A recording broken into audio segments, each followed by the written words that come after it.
morning, beautiful people, sending you lots of love from a summery Snowdonia.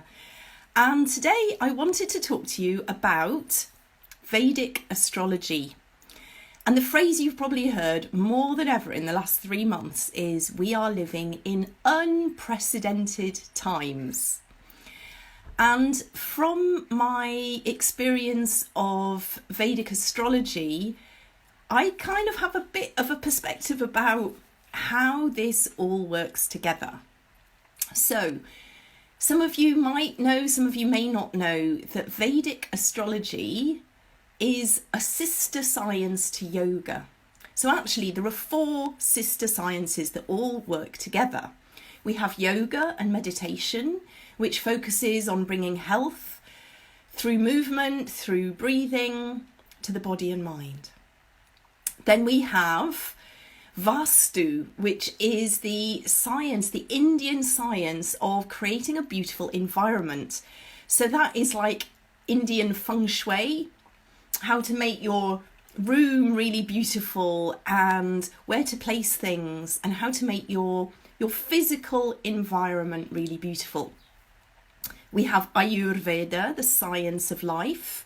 And I know some of you are really passionate about how your food can heal you and how the herbs can heal you and how to use all this wisdom from India to heal your body and keep you balanced for you personally.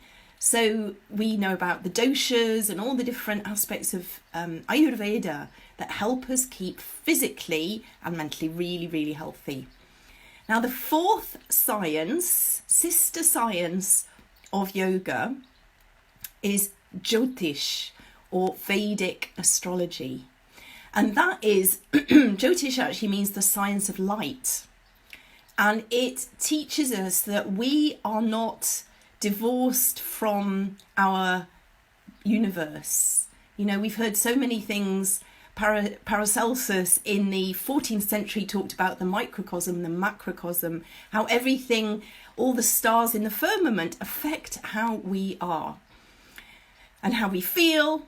And I know we can be really cynical about it. You know, this isn't about the astrology that you read in the paper. This is a really individualized look at how the planets were at the time you were born and how that affects you now, how it affects the whole of planet Earth and everybody on the Earth. So it's a really fascinating science. And I spent the last 10 years, maybe a bit more, studying with Chris Barrington. And I have been really amazed what insights will come through just understanding a little bit of what's happening on a planetary level. And I've had personal experiences of it just being so accurate. And many people whose chart I've looked at have said there is absolutely no way you could have guessed that. That is just so accurate. So it's an ancient science. And actually Parashara, the father of Vedavyas, who wrote the Mahabharata and the Gita, and a lot of the texts that we might use today, Parashara, his father, was like the father of astrology. So many of us who work with Vedic astrology have a great respect for Parashara, who sought to understand the influences of the universe.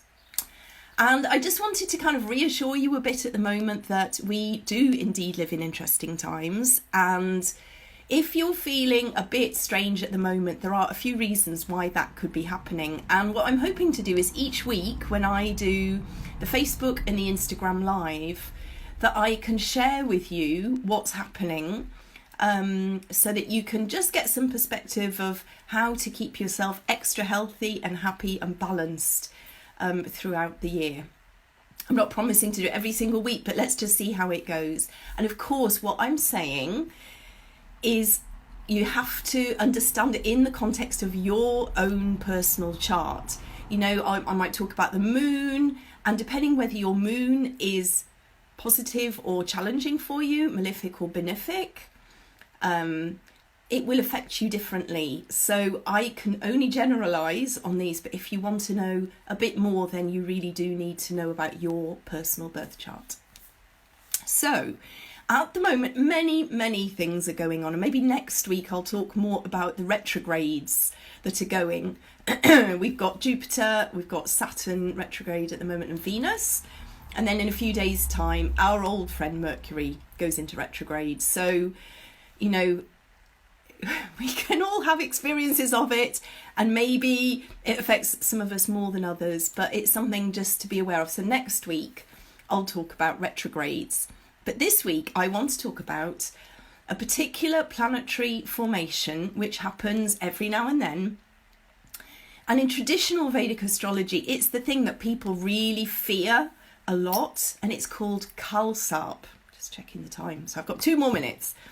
It's called Kalsarp, and it is the formation where Rahu and Ketu, the north and south nodes of the moon, are enclosing all the other planets between them in the Vedic chart.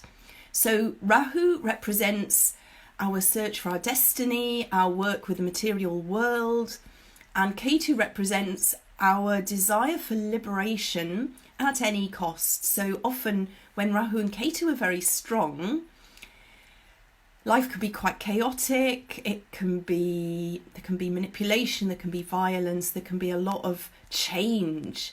So at this time of Kalsarp, it's been a big time of change, and it started in February, hey ho, and here we are. It's coming to an end now, but I just wanted to reassure you that it's not just you, it may be something to do with the planets.